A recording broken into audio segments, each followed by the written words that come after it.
नारायणं नमस्कृत्य नरं चैव नरोत्तमं देवी सरस्वती व्यासं ततो जयमुदीरयेत् नष्टप्रायेषु अभद्रेषु नित्यं भागवतसेव्या भगवती उत्तमश्लोके भक्ति भवति नैष्टिकी कृष्णाय वासुदेवाय देवकी नन्दनाय च नन्दगोपकुमाराय गोविन्दाय नमो नमः।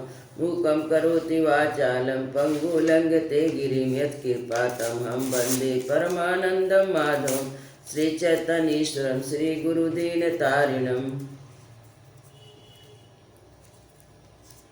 श्रीमद् भागवत महापुराण 7वां स्कंद अध्याय 8। नृसिंह भगवान का प्रादुर्भाव, हिरण्यकश्यप का वध एवं ब्रह्मादि देवता द्वारा भगवान की स्तुति। नारद जी कहते हैं, प्रहलाद जी का प्रवचन सुनकर दैत्य बालकों ने उसी समय से निर्दोष होने के कारण उनकी बात पकड़ ली। गुरु जी की दूसरी शिक्षा की ओर ध्यान ना दिया। जब गुरु ने देखा कि उन सभी विद्यार्थियों की बुद्धि एकमात्र भगवान में स्थिर हो रही है, तब वे बहुत घबराए। तुरंत हिरण्यकश्यप के पास जाकर निवेदन किया। अपने पुत्र प्रहलाद की असह्य अप्रिय अनिति को सुनकर क्रोध के मारे उसका शरीर थरथर कांपने लगा। अंत में उसने यही निश्चय किया, प्रहलाद को अब अपने हाथ से मार डालना चाहिए। मन और इंद्रियों को बस में रखने वाले प्रहलाद जी बड़ी नम्रता से हाथ जोड़कर चुपचाप हिरण्यकश्यप के सामने खड़े थे। तिरस्कार के सर्वदा योग्य थे, परंतु हिरण्यकश्यप स्वभाव से ही क्रूर था। पैर की चोट खाए हुए सांप की तरह फुफकारने लगा। उसने उनकी ओर पाप भरी टेढ़ी नजर से देखा और कठोर वाणी से डांटते हुए कहा, मूर्ख तो बड़ा उदंड हो गया है, स्वयं तो नीच है, हमारे कुल के और बालकों को भी फोड़ना चाहता है। तूने बड़ी ढिठाई से मेरी आज्ञा का उल्लंघन किया है। आज तुझे यमराज के घर भेजकर इसका फल चखाता हूँ। मैं तनिक सा क्रोध करता हूँ तो तीनों लोग और उनके लोकपाल कांप उठते हैं। फिर मूर्ख, तूने किसके बलबूते पर निडर होकर मेरी आज्ञा के विरुद्ध काम किया है? प्रहलाद जी ने कहा, दैत्यराज ब्रह्मा से लेकर तिनके तक सब छोटे बड़े चर अचर जीवों को भगवान ने ही अपने बस में कर रखा है। न केवल मेरे और आपके बल्कि संसार के समस्त बलवानों के बल भी वही है। वे परंपरा महापराक्रमी सर्वशक्तिमान प्रभु काल तथा समस्त प्राणियों के इंद्र बल, मनोबल, देह बल, धैर्य और इंद्रिया भी वही है। वही परमेश्वर अपनी शक्तियों के द्वारा इस विश्व की रचना और अच्छा संहार करते हैं। वे ही तीनों गुणों के स्वामी हैं। अब आप अपना यह असुर भाव छोड़ दीजिए, अपने आप को सबके प्रति समान बनाइए। इस संसार में अपने बस में ना रहने वाले कुमारगामी मन के अतिरिक्त और कोई शत्रु नहीं है। मन में सबके प्रति समता का भाव लाना ही भगवान की सबसे बड़ी पूजा है। जो लोग अपना सर्वस्व लूटने वाले इन 6 इंद्रियों पर, डाकू पर पहले विजय नहीं प्राप्त करते, ऐसा मानने लगते हैं कि हमने 10 दिशाएं जीत ली, वो मूर्ख है। हाँ, जिस ज्ञानी और जितेंद्रिय महात्मा ने समस्त प्राणियों के प्रति समता का भाव प्राप्त कर लिया, उसके अज्ञान से पैदा होने वाले काम, क्रोध आदि शत्रु भी मर मिट जाते हैं। फिर बाहर के शत्रु तो रहेंगे ही कैसे? हिरण्यकश्यप ने कहा, अरे मन बुद्धि, तेरे बहकने की भी अब हद हो गई है। बात स्पष्ट है कि तू मरना चाहता है, क्योंकि जो मरना चाहता है वो ऐसी बेसिर पैर की बातें बका करता है। अब आगे तूने मेरे सिवा किसी को जगत का स्वामी बतलाया है, सो देखूँ तो तेरा वह जगदीश्वर कहाँ है? अच्छा, यह कहाँ वह सर्वत्र है, तो इस खम्भे में क्यों नहीं दिखता? अच्छा, तुझे इस खम्भे में भी दिखाई देता है? अरे तू क्यों इतना ढींग हाँक रहा है? मैं अभी अभी तेरा सिर धड़ से अलग किए देता हूँ।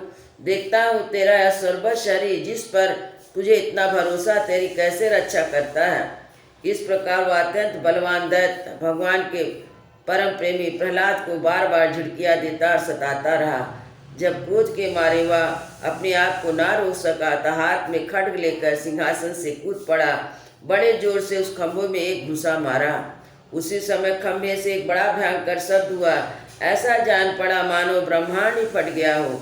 वह ध्वनि जब लोकपालों के लोक में पहुंची, तब उसे सुनकर ब्रह्मादि को ऐसा जान पड़ा मानो उसके लोगों का प्रलय हो रहा है। हिरण्यकश्यप प्रहलाद को मार डालने के लिए बड़े जोर से झपटा था, परंतु 10 सेनापतियों को भी भय से कपा देने वाला उस अद्भुत अपूर्व घोर शब्द को सुनकर वह घबराया हुआ सा देखने लगा। शब्द करने वाला कौन है? परंतु उसे सभा के भीतर कुछ भी दिखाई ना पड़ा।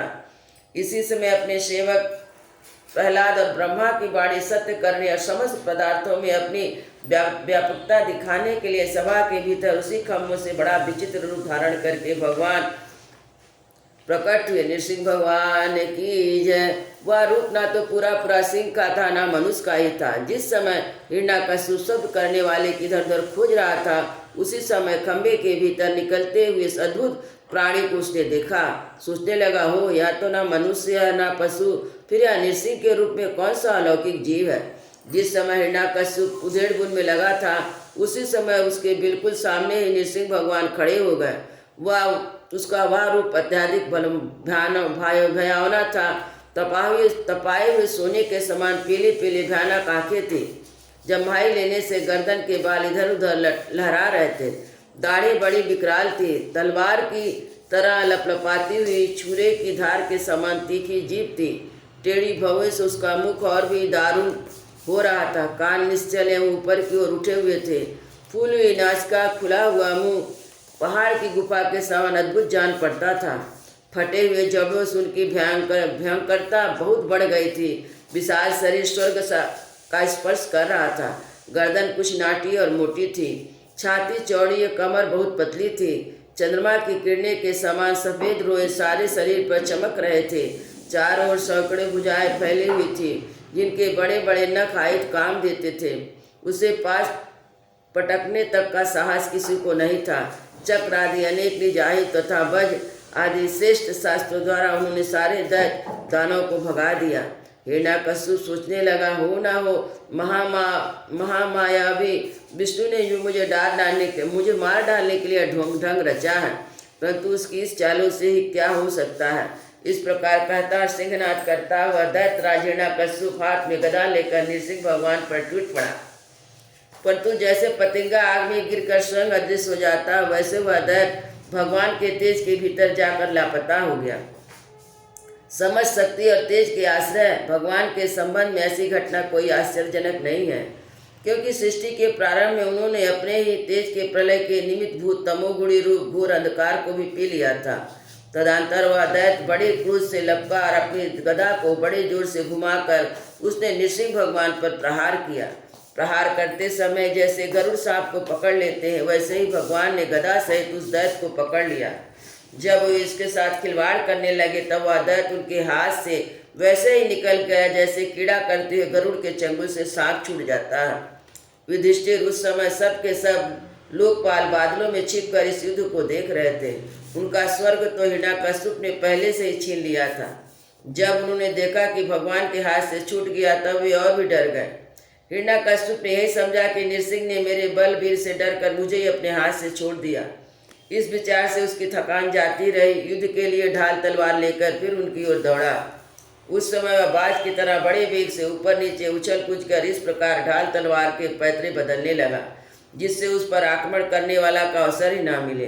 तब भगवान ने बड़े ऊंचे स्वर से प्रचंड और भयानक अट्टहास किया, जिससे हिरण्यकश्यप की आँख बंद हो गई। फिर बड़े वेग से झपट कर भगवान ने इसे ऐसे पकड़ लिया जैसे सांप चूहे को पकड़ लेता है।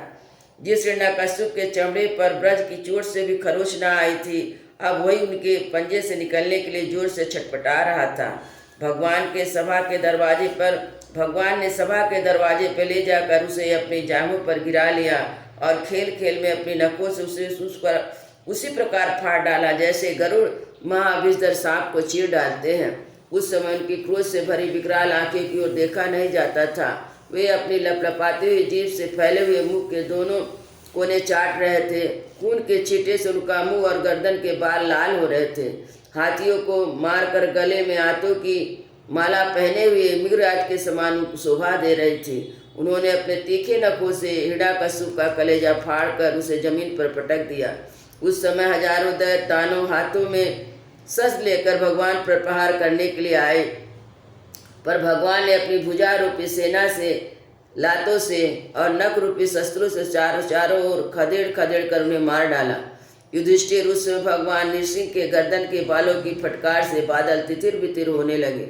उनके नेत्रों की ज्वाला से सूर्य आदि ग्रहों का तेज फीका पड़ गया। उनके श्वास के धक्के से समुद्र क्षुब्ध हो गए।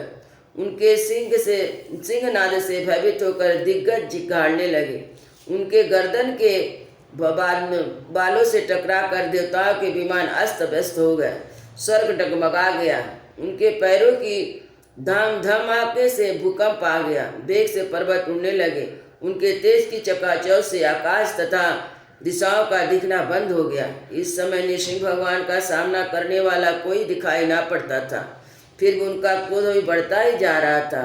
वे हिरण्यकश्यप की राज सभा में ऊंचे सिंहासन पर जाकर विराजे। उस समय उनके अत्यंत तेजपूर्ण और क्रोध से भयंकर चेहरे को देखकर किसी का भी साहस न हुआ उनके पास जाकर उनकी सेवा करे। युधिष्ठिर जब स्वर्ग की देवियों को अशुभ समाचार मिला कि तीनों लोकों में सिर की पीड़ा का मूर्तिमान स्वरूप हिरण्यकश्यप युद्ध में भगवान के हाथों मार डाला गया, तब आकाश के उल्लास से उनके चेहरे आनंद के उल्लास से उनके चेहरे खिल उठे। वे बार बार भगवान पर पुष्पों की वर्षा करने लगी। आकाश में विमान में आए भगवान के दर्शनार्थी देवताओं की भीड़ लग गई। देवताओं के ढोल नगारे बजने लगे, गंधर्व राज गाने लगे, अप्सराएं नाचने लगी। तात इसी समय ब्रह्मा, इंद्र, शंकर आदि देवता, ऋषि, पितर, सिद्ध, विद्याधर, महानाग, मनु, प्रजापति, गंधर्व, अप्सराएं, चारण, यक्ष, किम पुरुष, बेताल, सिद्ध, किन्नर, सुनंद, कुमुद आदि भगवान के सभी पार्षद उनके पास आए। उन लोगों ने सिर पर अंजलि बांधकर सिंहासन पर विराजमान अत्यंत तेजस्वी नृसिंह भगवान की थोड़ी दूर से अलग अलग स्तुति की। ब्रह्मा जी ने कहा, प्रभु आप अनंत हैं, आपकी शक्ति का कोई पार नहीं पा सकता। आपका पराक्रम विचित्र, कर्म विचित्र है। यद्यपि गुणों के द्वारा आप लीला से संपूर्ण विश्व की उत्पत्ति, पालन, प्रलय यथोचित ढंग से करते हैं, फिर भी आप उनसे कोई संबंध नहीं रखते, स्वयं निर्विकार रहते हैं। मैं आपको नमस्कार करता हूँ। श्री रुद्र ने कहा, आपके क्रोध करने का समय तो कल्प के अंत में होता है। यदि इस तुच्छ दैत्य को मारने के लिए आपने क्रोध किया है, वह भी मारा जा चुका है। उसका पुत्र आपकी शरण में आया है। भक्त वत्सल प्रभु, आप अपने इस भक्त की रक्षा कीजिए। इंद्र ने कहा, पुरुषोत्तम आपने हमारी रक्षा की। आप हमारे तो यज्ञ भाग लौटाए हैं, वे वास्तव में आप अंतर्यामी के ही हैं। दैत्यों के आतंक से संकुचित हमारे हृदय कमल को आपने प्रफुल्लित कर दिया। वह भी आपका ही निवास स्थान है। यह जो स्वर्ग आदि राज हम लोगों को पुनः प्राप्त हुआ है, यह सब आप काल का ग्रास है। यह सब काल का ग्रास है। जो आपके सेवक उनके लिए यह है ही क्या। स्वामी, जिन्होंने आपकी सेवा की चाह वो मुक्ति का भी आदर नहीं करते, फिर अन्य भोगों की आवश्यकता है क्या। ऋषियों ने कहा, पुरुषोत्तम आपने तपस्या द्वारा ही अपने लीन हुए जगत की फिर से रचना की थी।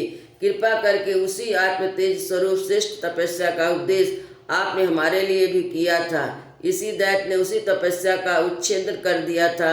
शरणागत वत्सल, उसकी तपस्या की रक्षा के लिए अवतार ग्रहण करके आपने हमारे लिए फिर से उसी उपदेश का अनुमोदन किया है। पितरों ने कहा, प्रभु हमारे पुत्र हमारे लिए पिंडदान करते हैं, या उन्हें बलात् छीन कर खा जाया करता था। अब जब वे पवित्र तीर्थों या संक्रांति आदि के अवसर पर नियमित तर्पण करते या तिलांजलि देते, तब भी वह उसे पी जाता था। आज आपने अपने नखों से उसका पेट फाड़कर वह सबका सब लौटाकर मानो हमें दे दिया। आप समस्त धर्मों के एकमात्र रक्षक हैं। नृसिंह देव, हम आपको नमस्कार करते हैं। सिद्धों ने कहा, नृसिंह देव, इस दुष्ट ने अपने योग और तपस्या के बल से हमारी योग सिद्धि गति छीन ली थी। अपने नखों से आपने उस घमंडी को फाड़ डाला।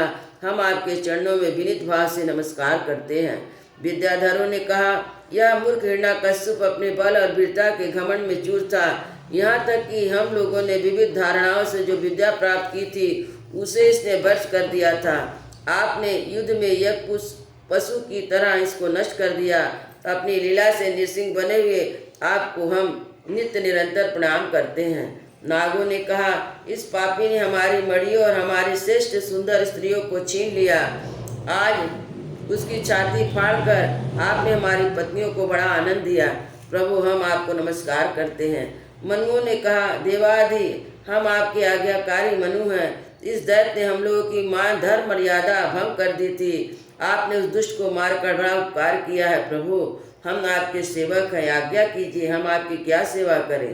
प्रजापतियों ने कहा, परमेश्वर आपने हमें प्रजापति बनाया था, परंतु इसके रोक देने से हम प्रजा की सृष्टि नहीं कर पाते। आपने इसकी छाती फाड़ डाली, यह जमीन पर सर्वदा के लिए सो गया। सत्वमय मूर्ति धारण करने वाले प्रभु, आपका यह अवतार संसार के कल्याण के लिए है। गंधर्वों ने कहा, प्रभु हम आपके नाचने वाले, अभिनय करने वाले, संगीत सुनाने वाले सेवक हैं। इस दैत्य ने अपने बल, वीर और पराक्रम से हमें गुलाम बना रखा था, उसे आपने इस दशा में पहुंचा दिया। सच है, कुमार से चलने वाला अभी क्या कभी कल्याण हो सकता है। चारणों ने कहा, प्रभु आपने संजनों के हृदय में पीड़ा पहुंचाने वाले इस दुष्ट को समाप्त कर दिया, इसलिए हम आपके उस चरण कमलों की शरण में हैं, जिनके प्राप्त होते ही जन्म मृत्यु संसार चक्र से छुटकारा मिल जाता है। यक्षों ने कहा, भगवान अपने श्रेष्ठ कर्मों के कारण हम लोग आपके सेवकों में प्रधान गिने जाते हैं, परंतु हिरण्याकश्यप ने हमें अपनी पालकी ढोने वाला कहार बना लिया। प्रकृति के नियामक परमात्मा, इसके कारण होने वाले अपने निज जनों के कष्ट जानकर ही आपने इसे मार डाला है। किम पुरुषों ने कहा, हम लोग अत्यंत तुच्छ किम पुरुष हैं और सर्वशक्तिमान महापुरुष हैं। जब सत्पुरुषों ने इसका तिरस्कार किया था, इसे धिक्कारा, तभी आज आपने इस किम पुरुष असुराधम को नष्ट कर दिया है। वैतालिकों ने कहा, भगवान बड़ी बड़ी सभाओं और ज्ञान यज्ञों में आपके निर्मल यश का गान करके हम बड़ी प्रतिष्ठा पूजा प्राप्त करते थे। इस दुष्ट ने हमारी वह आजीविका ही नष्ट कर दी। बड़े सौभाग्य की बात है कि महारोग के समान इस दुष्ट को आपने जलमूल से उखाड़ दिया। किन्नरों ने कहा, हम किन्नरगढ़ आपके सेवक हैं। दैत्य हमसे बेगार में काम लेता था, भगवान आपने कृपा करके आज इस पापी को नष्ट कर दिया। प्रभु आप इस प्रकार हमारा अभ्युदय करते रहे। भगवान के पार्षदों ने कहा, शरणागत वत्सल, संपूर्ण लोगों को शांति प्रदान करने वाले आपका अलौकिक नृसिंह रूप हमने आज ही देखा है। भगवान दैत्य आपका वही आज्ञाकारी सेवक था जो सनकादिक ने साप दे दिया था। हम समझते हैं आपने कृपा करके इसके उद्धार के लिए इसका वध किया है। वृंदावन बिहारी लाल की जय। जय श्री राम लला की जय। जय जय सीताराम।